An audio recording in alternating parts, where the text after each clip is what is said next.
Welcome, everyone, to episode 6 of Confronting Our Thoughts. Gentlemen, how are we feeling? Luke, how you feeling? Feeling good. Dude, it was 70 degrees on Wednesday here. It's just amazing how much sun can just change your mood. It's unreal. What'd you do this weekend? Sunday morning, by the way, for folks. What'd you Oh, get into this weekend? uh, just hanging out with the boys. Good times. Got some beers flowing. Okay. Got some homework done. That's about it. Was the About gym. the balance. Relaxed. Are you Yeah, you right. feel pretty like do you feel pretty good about your schoolwork and where you're at with everything with school? I know we kind of talked about that off camera, obviously, a couple months ago, but just Yeah, I mean, at one point I was like stressing, but I was just stressing over like minute stuff I know I'd get done. But yeah, we're looking really solid so far. Like going into, I think we're week 7.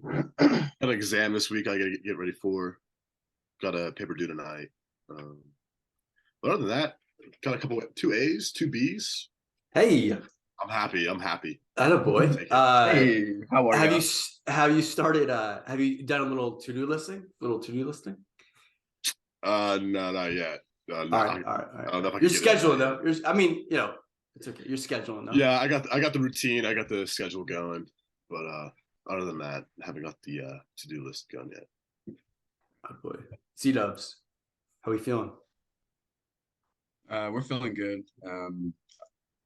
I will say that this week I'm in Virginia, so I don't know if it was a little bit warmer here than out there, but it was like almost 75 Dude, Wednesday you or guys are gonna make me Thursday. cry. You guys are making me literally Yeah. cry. Yeah, it was very warm, like 2 or 3 days this week. So that was just it was really nice because you can get outside and be outside and not worry about like being cold. You can walk and just do a lot of things. So that was nice for the week. But yeah, my weeks are very busy with school, and then I'm at my practicum site for I guess 9 hours in 2 days. But um, my Sorry, workload is what was not that that? hard this semester. What was that? The what site? Like my practicum site, like my Yeah, clinical can you experience. okay. Just Okay. What like does that look I like? have to, I have a supervisor, and basically I have a class that we're receiving supervision through the school, and then we're at our own site with another supervisor. And it's basically like when doctors do like clinical rounds, we're doing Hmm. clinicals, but for counseling. So we're at like a site we reached out to and got interviewed for, and we're in, and we're like basically working for free, but we're trying to just gain experience.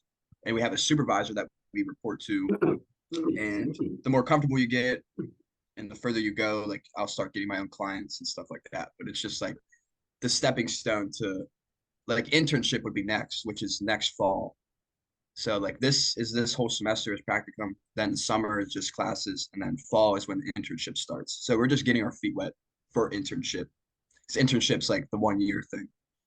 And so you said we actually get like some real clients like by the end of the spring? That soon or Uh no? hope Or that's way till the hopefully if fall? I mean I'm at a nonprofit, so they do things a little different than say like a private practice. A few of my people, my cohort are in private practices, and they already have been seeing like 3, 4, 5 clients because While they're like taking the classes. yeah. Damn. So when they go to their sites, they actually see clients already, like the one-on-ones. But the one-on-ones for me won't come until later because the nonprofit I'm at does things a little different. They want me to get familiar with doing like intakes and assessments, which is like the first thing you do when you meet a client. You do an intake, which is the first session. They want me to get familiar with that, and then like doing groups. I've already had 2 domestic violence groups, so I'm getting direct experience for that, but I haven't met with a client like one on one yet. I probably won't for a few more months, but everyone's experience is different. So there's good and bad to that. But hopefully, I get comfortable with the groups and intake so I can start seeing my own clients. But then the point is, if I would stay at this place for my practicum and internship, the internship is where you like build your caseload, So they like you to stay through your practicum and internship because you already have the training and you know how they do things. But I've been asked a few times if I'm going to stay, and I'm just like, well, if I enjoy it, then yes. But I don't know the cutoff. Like I just started, so I can't really say like yes or no. But Mm-hmm. yeah. So then that's what I'm doing in the Wednesdays and Thursdays, and yeah. But I don't have a lot of class work this semester. Like the assignments are pretty minimal as compared to the first semester. Which is nice, but I'm still busy with class actually. Like Tuesday, I have class basically 1 to 7:30 or 7. Mm-hmm. Um, and then Mondays, I'm like 9 to 11:30, and then like 2 to 3:30. So I mean, the class time takes up a lot, but that's all. The assignments aren't overwhelming. And then I'm able to still do things that I enjoy. So yeah, everything is lining up pretty good so far. Just getting into the swing of things, I guess, more into the bulk of the semester and stuff like that. So I'm enjoying it. Yeah, I didn't realize how much you guys were actually, quote unquote, hands on during like this first initial year of grad school. I thought it was a lot of just like in the books, and then this summer, or the following summer, following fall, spring, then you kind of get into some like hands-on stuff. But that's good. I mean, that's awesome that you guys are pretty involved already in like the in the actual career side of psychology and counseling and stuff. Yeah, yeah. It's I think a lot of programs do that. Like they do a practicum and then internship. So the practicum is just like I said, like you get your feet wet. It's not it's a I guess like 15 weeks, like just one semester. So it's not like a long thing. People don't like to really hire practicum students because it's not a long-term thing. So Mm-hmm. they have to have enough like clinical uh coverage for someone to be your supervisor and things like that. Because I'm operating under my supervisor's license. So like if I like do something bad, like it's on her. It's her So name. Yeah, yeah. yeah, that's right. Because Yeah. I'm not licensed yet or anything. So that's how it does go. But we're all learning. So it's a fun process. So I'll say that. But yeah, everything Yeah. else is going good. That's So let's awesome. check That's in with you, awesome. Tom. How's it going? Yeah. I'm going good. Last week I just mentioned how I'll get back into routine, and now I'm like uh officially rocking and rolling with a solid routine that feels good, and life is getting like repetitive in a healthy way. I kind of like to explain that to people. Like, I think your life should be repetitive if you're doing the things you want to do, because you should consistently be doing those things, right? And obviously, a lot of our lives are taken up by our career, school, whatever. Um, so that's important. What's Yeah, I went to Seattle 2 nights ago, and to see a basketball game, like because my friend lives right by University of Washington. And yeah, and so we traveled through this like little suburb of Seattle that like I borderline fell in love with.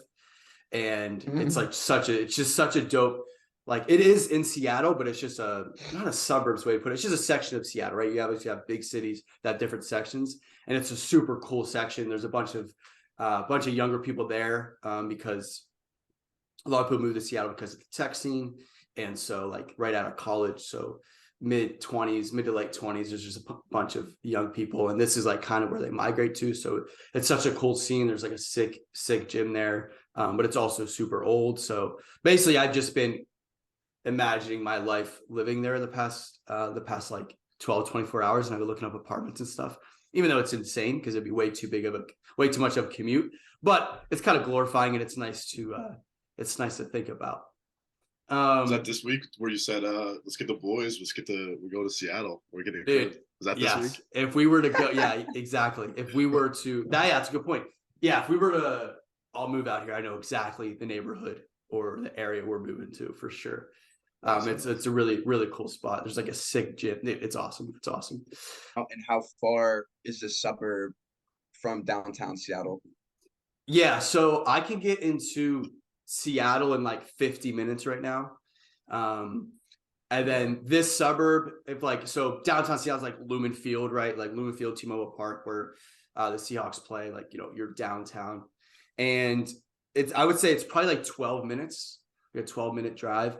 Really? Um, Yeah, from downtown. I mean, it's the city, so there's like a Yeah. bunch of stoplights and stuff. But yeah, and it's right by the best part about Seattle is the water and the mountains that surround it. And this little part's like right by this beach that you can like build bonfires on the beach and stuff, dude. It's so sick. It's so nice, dude. It's so nice. What kind of prices are we talking? Just like a studio is Yeah. like a studio apartment's like $1,700 a month. That's actually not bad for Seattle. That's not Yeah. that bad. Yeah, I mean, Wait, no, Yeah. isn't a studio? That's not that big, is it? studio is there's no bedroom. I mean, it's just one room. Yeah, okay. Oh, Yeah. I didn't know. I thought the So, yeah. studio was like a bedroom, has a kitchen, has like the main like. Yeah, so it does, but it's not considered a bedroom. I don't really know why it's not considered a bedroom. I think it's not considered a bedroom because the walls don't go all the way up to the ceiling. So it's like sectioned off. I don't know. My friend has a pretty like basically the smallest one bedroom you can have. It has like living room, kitchen, one bedroom, like everything's in their bathroom, very minimal, and he pays $1,800. Yeah, but it's a sick area, and so Seattle has the biggest income to cost of living ratio, or I might have butchered that, but basically Seattle, you make like a lot of money compared to how much it costs to live there. Doesn't mean that it's cheap to live there. It just means that the jobs they do have out here are very skewed into the range of like new techie jobs that pay a lot of money. They just pay. Everyone's just a goddamn computer engineer out here. It's like it's crazy. They just like make like 150K a year out of college, computer engineering, and they work. So anyway, a little off topic, but yeah, so I wanted to let the listeners know and let you guys know, because our first episode, Zach and I really went into deep of our childhood and our families and just our whole situation in general. And I've had a pretty big change recently into my situation. And I just, I just want to be as transparent as I can. Obviously with you two, you guys are two of my closest friends and the listeners at home. So during my birthday, my brother texted me and he said, "Hey, you'll be expecting a phone call from our dad." And to give some people some context, I remember talking to my dad over the phone when I was, I think, in 4th grade. I remember there was a time where maybe it feels like it lasted like a couple weeks. It might have lasted a month to 6 weeks, where my dad would call my brother and I. He would call my mom's phone and my mom like handed off to my brother and I. And like I said, I was in like 4th grade. He was in like 7th grade. And we would like talk to my dad for like, I don't know, 10 or 20 minutes. And then that stopped.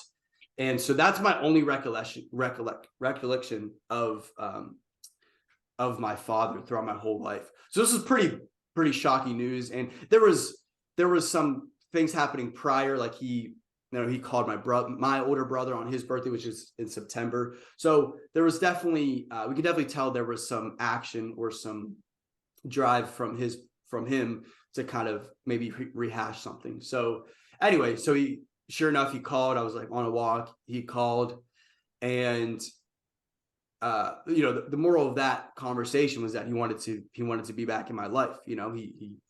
We kind of beat around the bush for a little bit, and then I asked him, I was like, all right, listen, it's been literally 23 years. It was my 23rd birthday. Why are you calling? And he said, pretty black and white, which I respect a ton. That's not easy to do.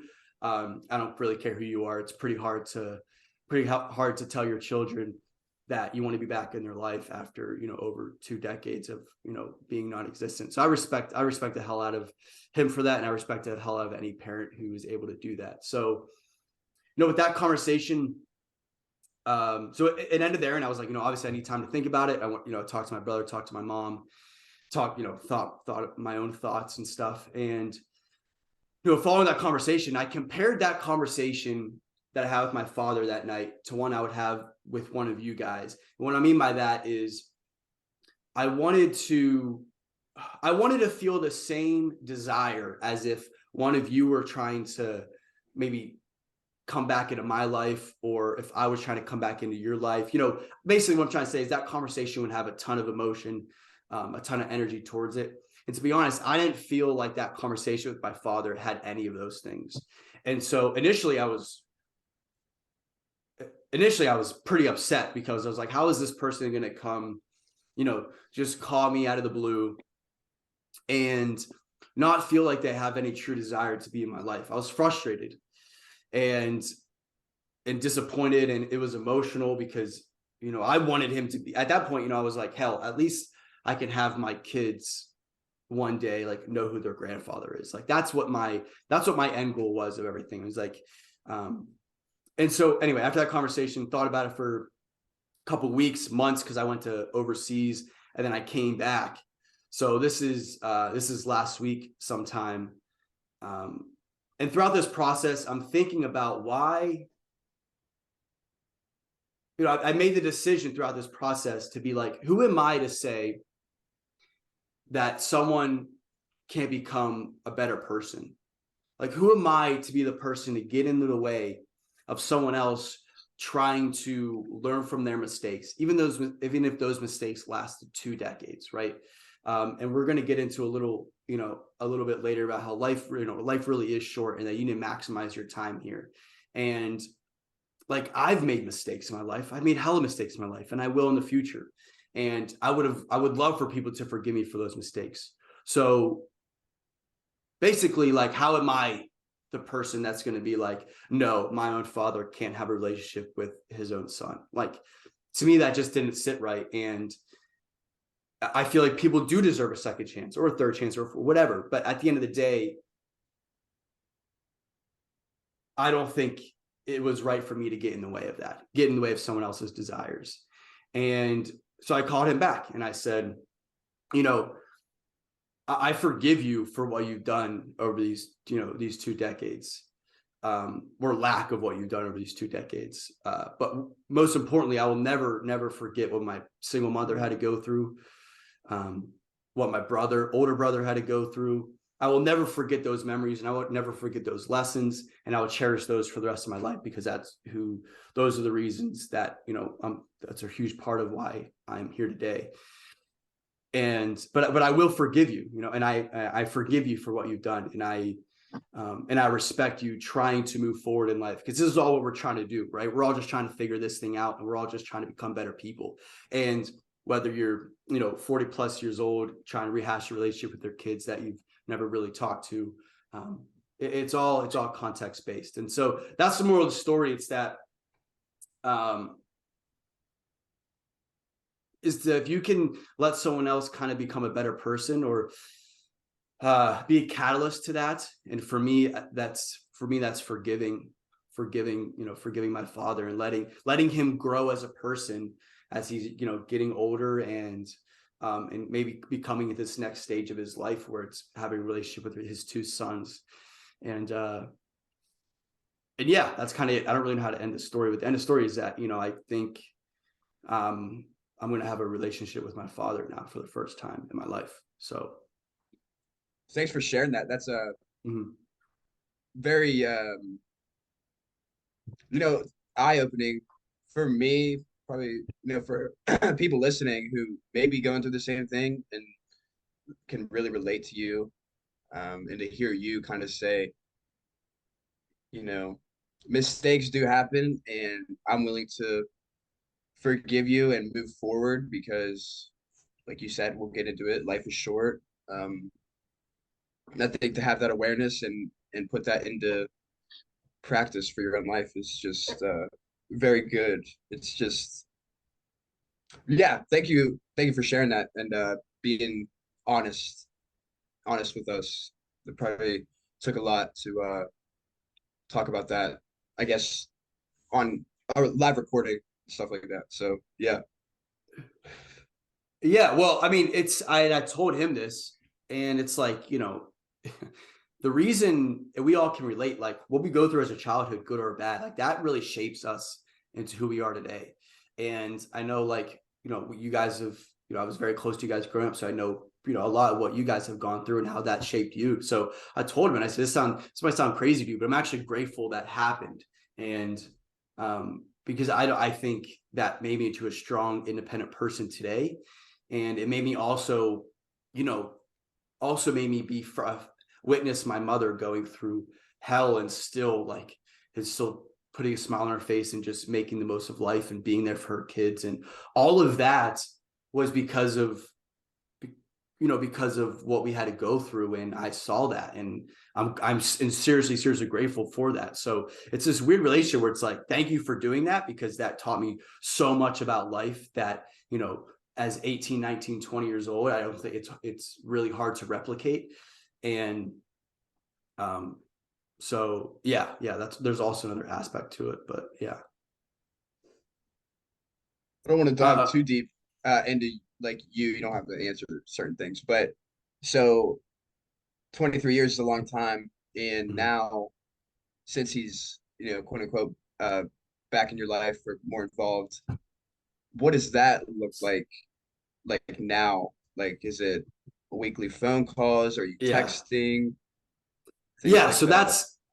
yeah, sorry, yeah, that was the idea, right? The idea was like, or that's initially what was happening. I'm like, I'm not gonna, I call my mom every Sunday for that's like my goal, and we plan that out every Sunday. It's like that's not gonna be replaced by a phone call with my father, So it was definitely initially I was confused, like, okay, what does that even look like for us? And this is where my brother really stepped in and really helped out with this, because he was like, Tom, listen, this doesn't need to be any more or any less than just maybe some text messages throughout the month, or a couple of times every so months.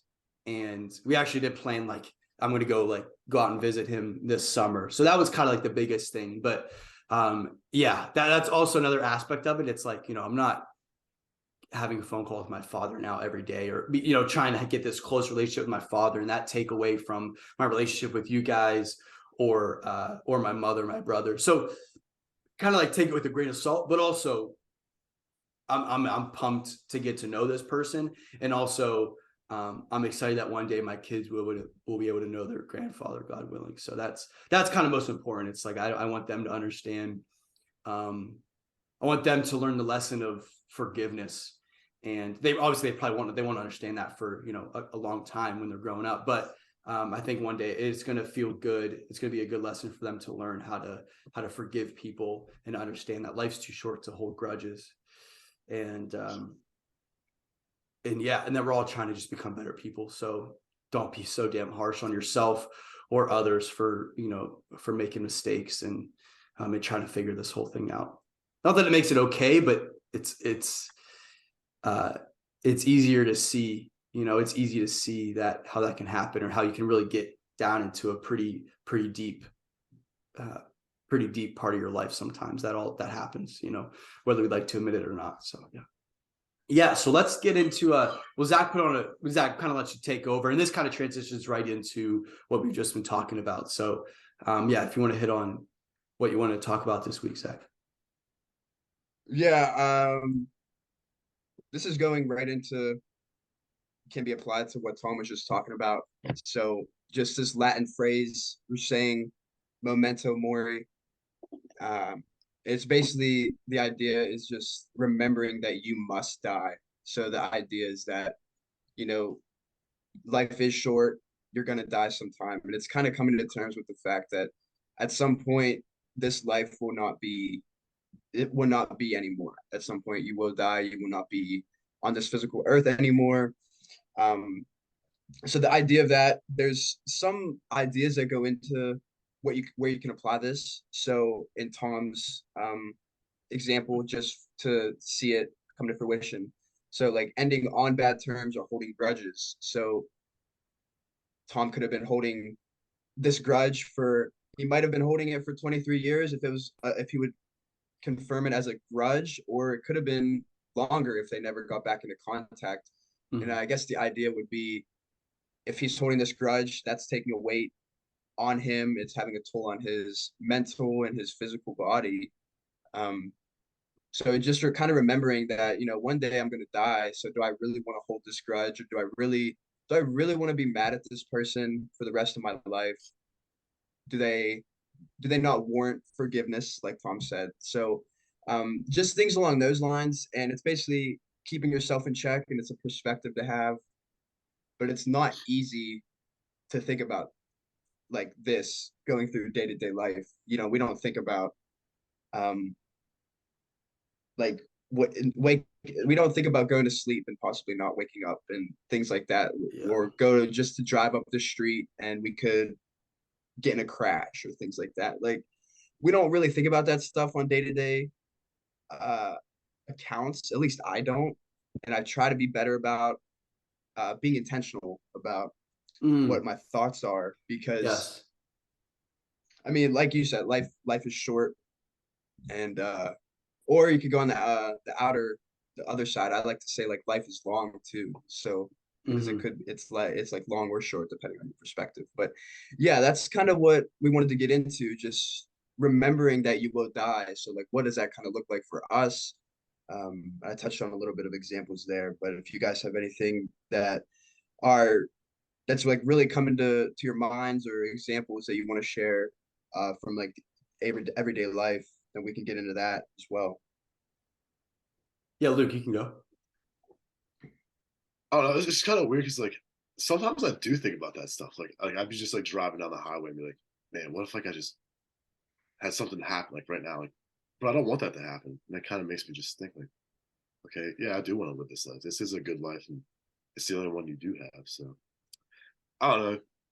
Sometimes I think it does take some putting into perspective to really realize how good we do have it, and sometimes you just do have to say thanks. But Tom, you got anything?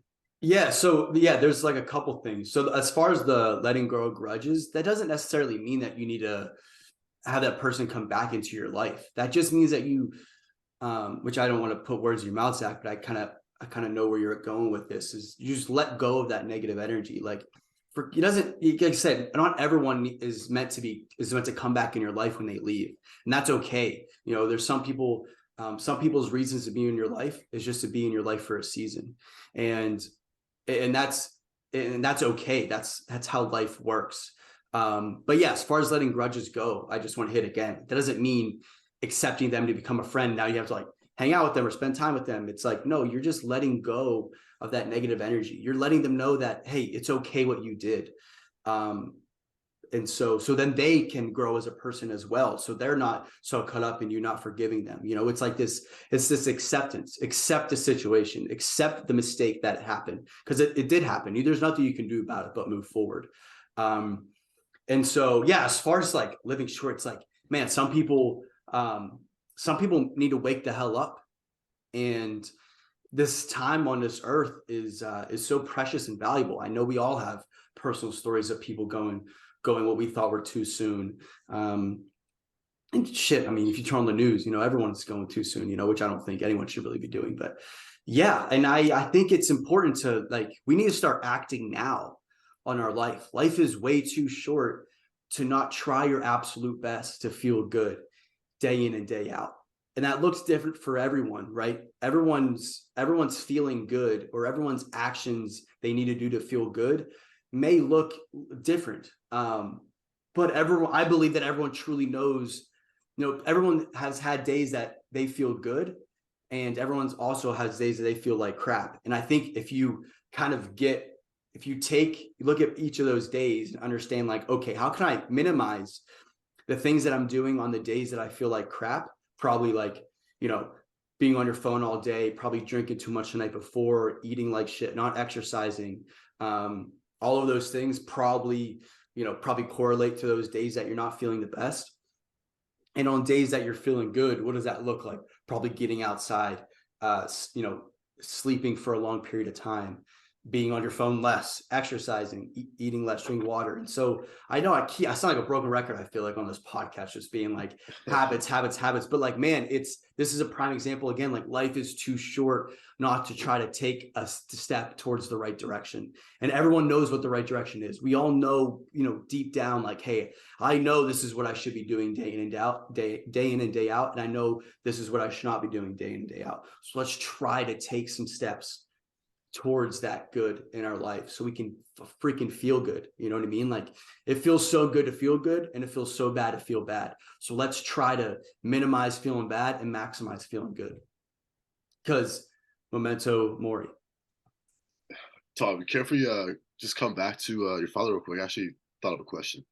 Like, I mean, it kind of goes on with like what's the this Latin phrase? What the hell? Memento mori. Memento mori. Okay, I guess I could go along with this, but like, I don't know. Like, since like it's been 2 decades without your father in your life, but have you like considered like what maybe the next 2 decades, if he actually really does put himself forward with himself in your life? Like, have you considered that at all? Yeah, I think it's gonna, and he listens to this podcast. He told me that, and he was, which is kind of crazy because he used to do. I didn't know this. He used to do a radio show back in like the 90s. And anyway, I mean, it's just kind of crazy. Maybe apple doesn't fall, too far from the tree kind of thing. It's meant to be, man. But anyway, so to answer your question, it's like I want to learn. I think learning more about my father is going to help me learn more about myself.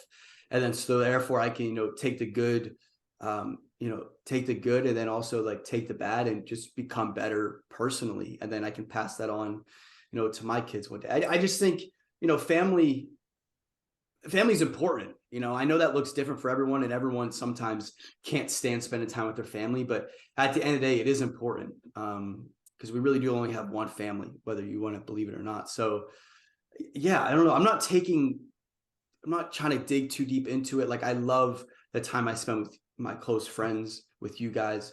Obviously, I love spending time with my brother and my mom. And those are the people that deserve my time because those are people who have been with me, through it all. Right. And so I have to kind of keep that in check. But I think it's important to learn about yourself as much as possible. And I think learning about my father is going to have me learn a little bit about myself. And I have he has 4 kids, I have 4 half sisters, which is kind of crazy, but like I have a younger half sister. Like I want to know my younger half sister, so anyway, yeah, there's a lot of components to it that's kind of going through. I just want to get to know this other side of me, not other side, but this part of me, right? I want to learn this part of me. That's the best way to put it. Yeah, and it's not like you guys have to be best friends right away. It's just small steps. Well, I don't think we're ever gonna have but yeah. I don't, which is okay. I mean, I've accepted that since the moment I realized I didn't have a father, but yeah, I guess that's what I wanted to reiterate from, if people might be going through the same thing. Like if you do let a family member back in your life, that doesn't mean you have to be super close. It's just the idea of like you're kind of speaking on you're speaking certain times. Like you said, it could be just a text or 2 a month. You don't have to be super close, and that's not how it has to look for you. Exactly. Yeah, right on. And that's with anyone in your life. You know what I mean? Like take the relationship for what it's worth. Gotta get into like the distraction kind of topic here, but that's definitely a big one too. Just I find myself just getting off of what needs to be done. Maybe just not too far like out of the way, but like I could have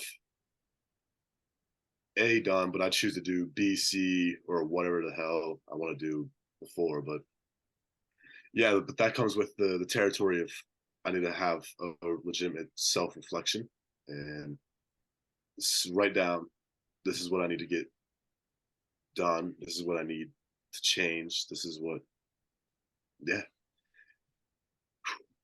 Yeah, I think just having a clear goal in mind. And when people think of goals, they think of these like kind of big, extravagant things 5-10 years down the road. And I think really, we talked about this last episode with like to-do list, having a very smaller lens on your goal. It's important to have goals, like multiple goals throughout the day. You know what I mean? Like, hey, getting a workout in, that's still a goal, right? That doesn't maybe not think of a goal because it's so smaller. It doesn't have a money value to it or a career value, whatever it may be, but it's like, no, that's still a goal.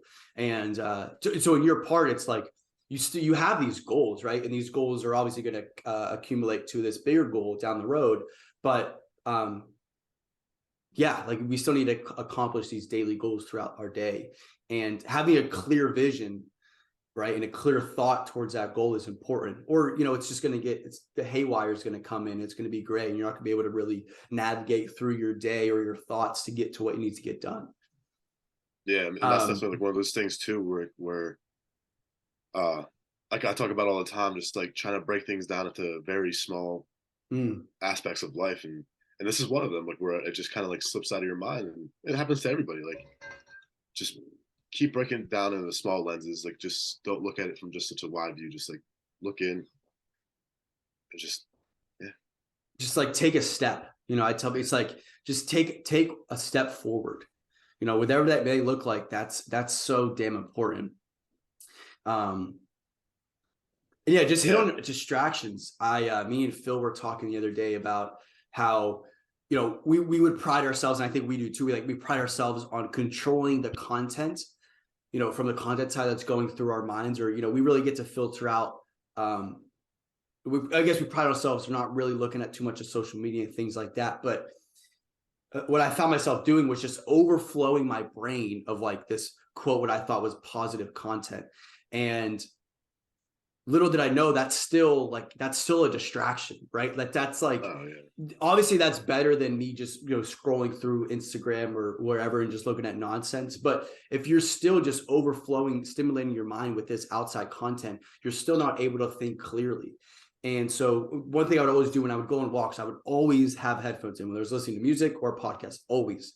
And me and Phil were just having this conversation. We're like, because he was the same way. He's like, we're still not able to think by ourselves, right? Yeah, we might be getting these, this good advice or this, music that's uplifting, whatever it may be, but our brain still isn't able to think by itself.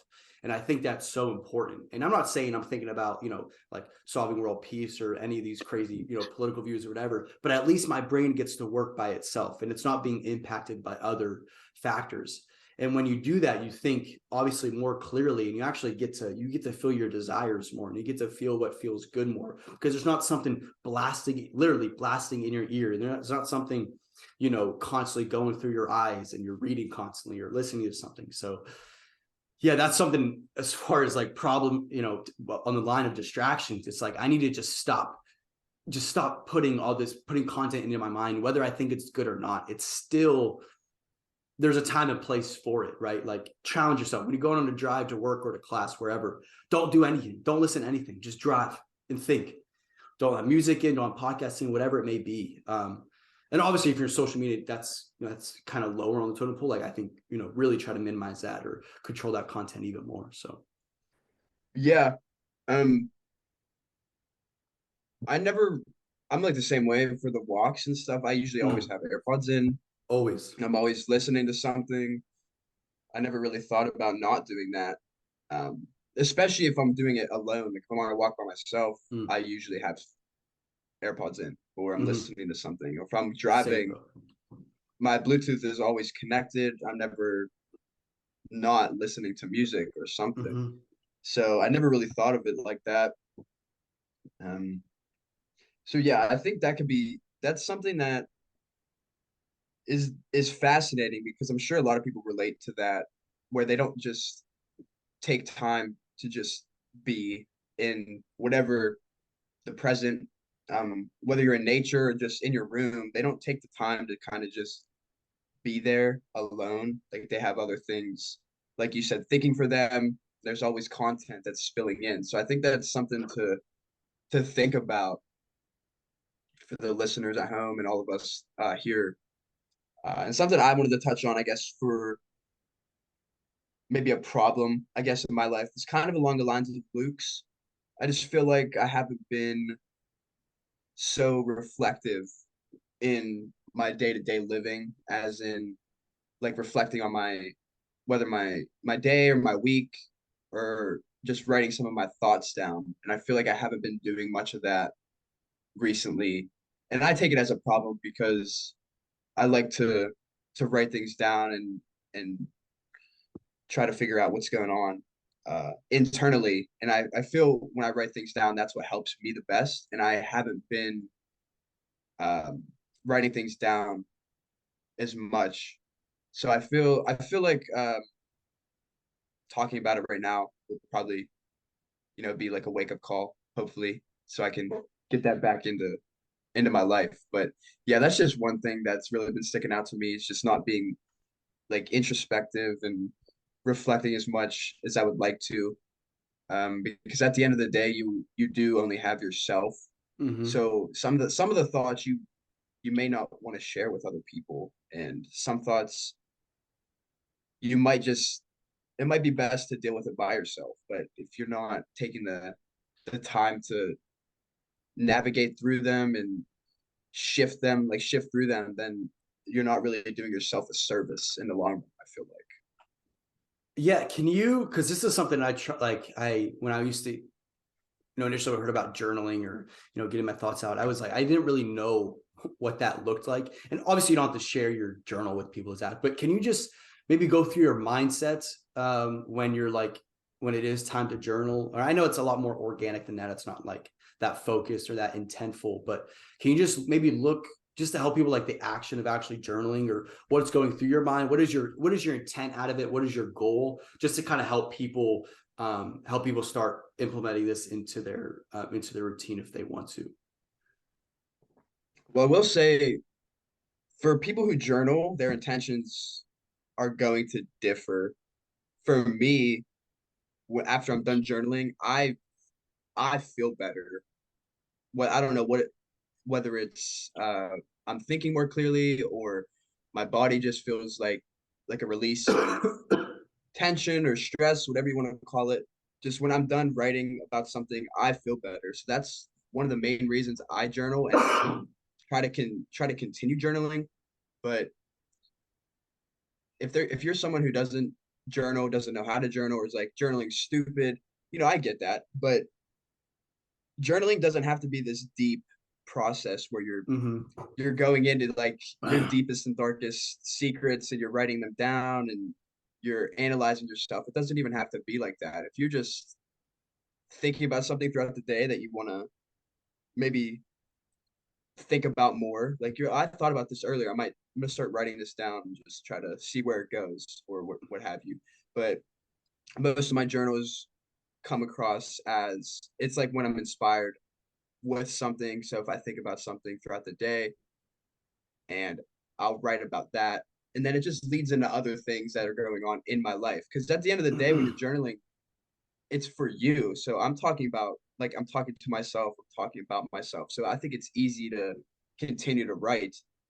And for someone who doesn't journal, it's just like you could even just start with like writing down what you would like to get done for the day. That's like a form of journaling. You're just writing things down. So I know Yeah. you do like the to-do list on your phone. If you even just write down just getting words written down on paper or typing them like on your phone, just like seeing them does something where you're like, okay, like I have a plan, I have things I want to get done. So I think it just adds a layer that is beneficial to living your life daily. Yeah, you're absolutely right. Just put the pen on the paper. Like it's not it shouldn't like you don't worry about like vocabulary or like commas or things like that. I know that's silly, but I initially I was like, I don't want to like, write an essay. It's like, no. The idea is to like you just said, it's just to start the action. And then our thoughts are constantly going. When you just start writing, you're just going to start going about things. And like you said, it might not be the deep, or obviously I've had some, pretty deep intellectual journals, but also have had some kind of just silly ones or just things about, man, I really want to do this next week, or I really want to do this. It's just getting what's going on out here somewhere else. So therefore this can slow down so you can think more clearly. I think that's the general gist of it. I remember like my last journal, I think it was like Friday. The opening sentence was, I really don't feel like journaling right now, but it was on my to-do list. So here I am. That was the first sentence. And then it was like, I've journaled like a full page, like, whatever. It was a ton of paragraphs. And like I said, it was intentful. It wasn't work. Initially it was work. And then it was like, boom, boom, boom. I just wrote about distractions because that was like one of my first days where I was on my walk and I didn't have anything. I didn't have headphones or anything in my ear. And so I wrote about that. But that's the idea. It's just like put the pen on the paper and and just so you can, this thing can slow the hell down, right? Like this thing can slow the freak down. Yeah, Yeah, I love I that. forget who said it might have been Mike on his podcast. He's like, dude, it's like our brains are kind of like computers. It's like when you have like all these tabs open, it's so hard, it gets foggy sometimes. And it does, and your brain just bogs down. And like Zach said, it's just like a good release. And like I Mm-hmm. haven't done journaling in forever, and I'm definitely gonna write that down and one of my nightly routines. But yeah, like Tom said, like I've had some silly journals where I was just like I wrote literally I have no thoughts, so I'm just like writing dot dot dot, and then I'll be like, oh, these dots look really cool, or like they look nice, and I'm like, I just yeah, it's funny. You just get silly with it, and then yeah, like you said, you have some deep ones like where maybe you're going through like a dark time. You're like, man, I just need to like release, and there's been times where I've just like I've gotten really emotional over my own thoughts, so that I've just me expressing it not to someone, but just being able to release that, and then it has helped in a massive way. It's like, man, this weight is just off my shoulders, and it feels good to just not necessarily speak it to someone, which at some points you do need, and there is a difference between journaling and speaking your heart out to somebody, but at least that's one form of release. So yeah. When you do that, you feel like that separation, right? Like Zach said, Yeah. you guys said, it's like something gets released from my body. It's just the separation of these, all this frequency and this fuzziness going on in your mind, which we all have throughout the day. And it's separating that into, so this is now slower, right? And then the more consistently you do that, the more consistently slower this will be. And then I swear, stress, anxiety thing, you'll realize over days, weeks, months, they're like, well, man, I'm just not as anxious anymore. When something bad happens to me throughout the day, I don't get so worked up over it because I'm on a lower frequency, right? Because I'm able to release, you know what I mean? I'm able to like clean out my brain, and it's not this crazy activity. It's just letting things go on paper, or talking them out. This is another great way. So I freaking love this podcast, and I love talking to you guys and talking to friends, because it's like that's a form of letting your thoughts go. And the important part is finding people in your life that are actually going to listen to you and engage in the conversation and understand your intent and be there for you, right? And I'm so grateful for you too. So grateful for our close friends that are truly those people, and that's rare as hell to find, let alone knowing each other for over a decade now. So yeah, man. Yeah, I just want to add one No, more thing go on. about We got journaling. no. I love it. Yeah. So I don't think any of us are sitting up here. We're not saying journaling is like a savior. It's not like that. But I'm just gonna give like an extreme example. So if you're someone who maybe is going through a lot and has a lot of thoughts, like you're emotional about things and you have a lot of frustrations and sadness and stuff going on in your life, sometimes you may not be able to talk to someone about that yet for reasons like for relating to yourself, or they may not be available at the moment.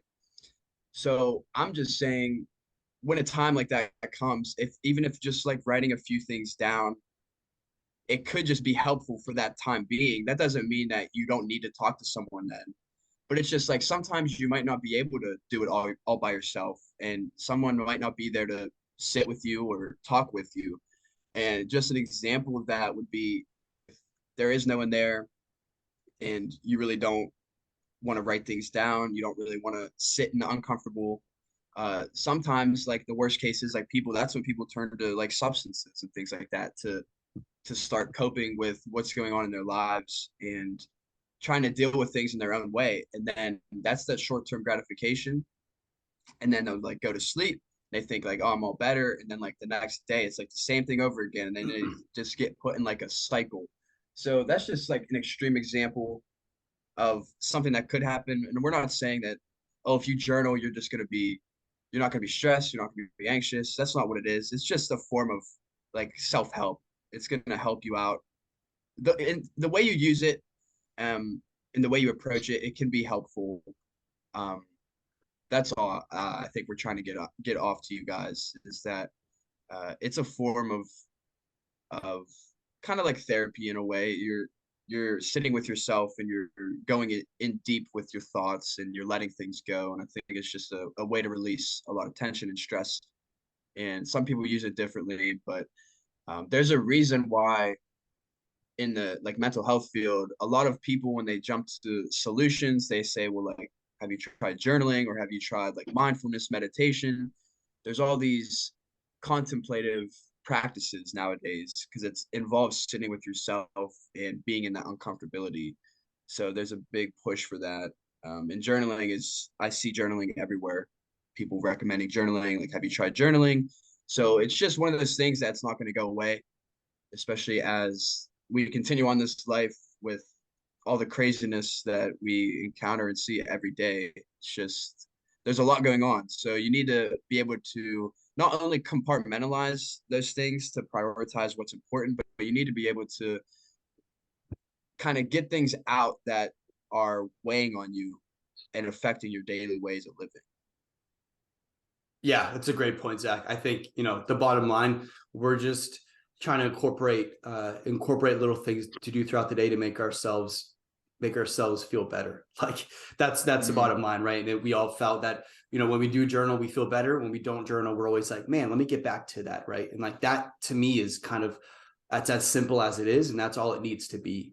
But yeah, you're absolutely right. I was talking to someone the other night, and they were like, it's crazy how important it is to look yourself in the mirror and genuinely have a conversation with yourself or that person in the mirror and ask yourself if you're worth helping. Like, is that person in the mirror, is that person worth helping? Is that person worth working for? Is that person worth taking care of? It's such a crazy question because, the answer to that for everyone is absolutely that person is worth taking care of, right? Treat yourself like a loved one. And that's really the way to live your life, man. Like start taking care of yourself like you would your own mother, or like, your own son or your own brother or whatever. Like truly try to develop that relationship with yourself. And so, stop talking to yourself like you're a piece of shit. You know what I mean? Like we're all guilty. I'm going to butcher the phrase, but basically it's like, if we were to talk out loud or talk to someone on the streets, a stranger, like we talk to ourselves, we would never do that, right? Because that would be so mean. But we talk to ourselves like that for the most part.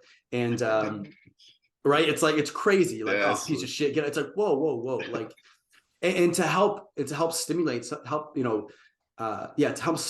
those positive relationships, it's like you have to start actually taking care of yourself, right? You have to actually start this action. And what we're talking about is just ways that we found to help us maybe, have a better relationship with ourselves.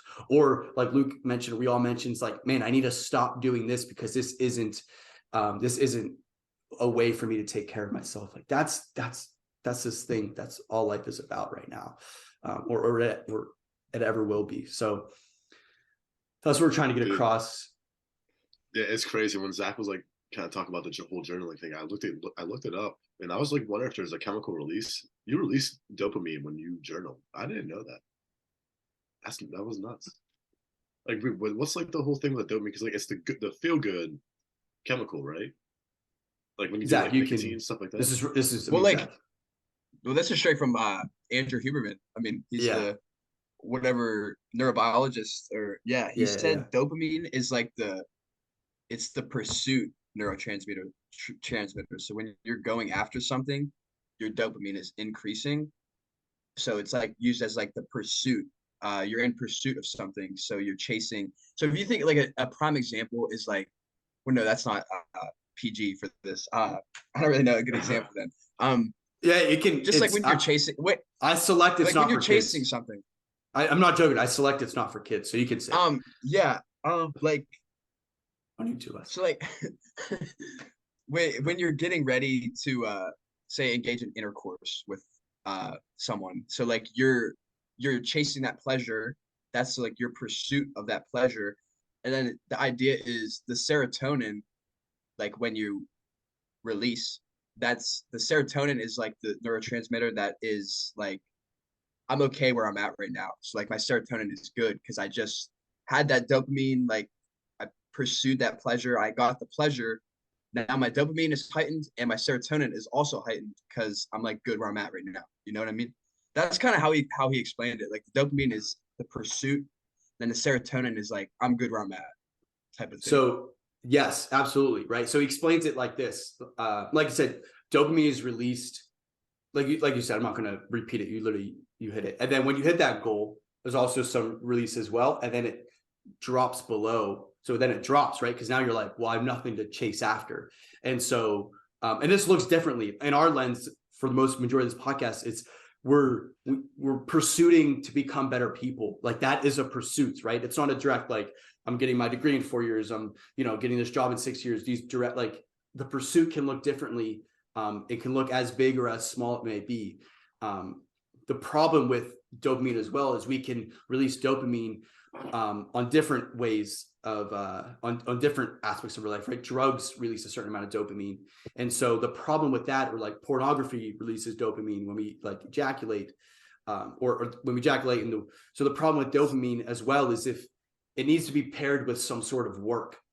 Okay, right. So Yes. and the problem with drugs and masturbation is that's not work, right? We're able to just do this, releases dopamine, and there's no work that's backed up behind it.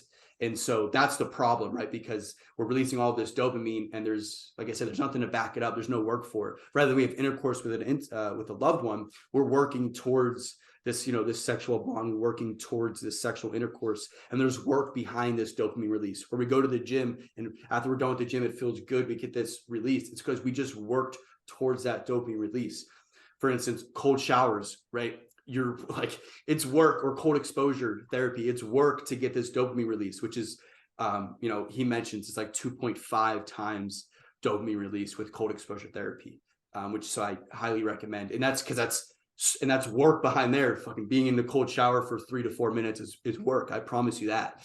And so that's the importance, but also the dangers of dopamine, right? It's because it is this beautiful neurotransmitter that just keeps us going. But if we're releasing this thing off just little effort or little to no effort, that's where it gets very dangerous. Because then we're like, why am I going to go pursue these hard things if I can just get this same dopamine release of sitting in my bed and typing in Pornhub and just taking care of business, right? So that's where it can get very, very dangerous. Whatever. I mean, that's we talk about like, man, it's we're talking about feeding our brains like positive content, or filtering out the content that's bad. It's like, man, you can say what you want about our generation, but there's so much at our disposal. There's too much at our disposal. And it's important, it's important realizing that. And it's important day in and day out to try your absolute fucking best to really control what's going into your mind, and surround yourself with people that care about you, and most importantly, care about themselves. And you're all trying to work towards each other, work towards a better life for one another. Fellas, I think that's it for episode 6. I just appreciate you guys, man. I look forward to this every week. And yeah, I don't know. I just appreciate you guys' time and energy, and thank you guys for listening. Thank you guys for listening at home. This means a lot to us, and it helps us out obviously more than you guys know. So, you guys got anything else to add? Yeah, I was just gonna say I think we're back on a normal schedule. We're gonna record. Yes. Looks like every Sunday, so you can Mm-hmm. expect uploads by Wednesday of that like week on YouTube. Don't know how many people are actually tuning in. I'm not on the socials, but I see on the one like the YouTube views. If you are tuning in, we appreciate that.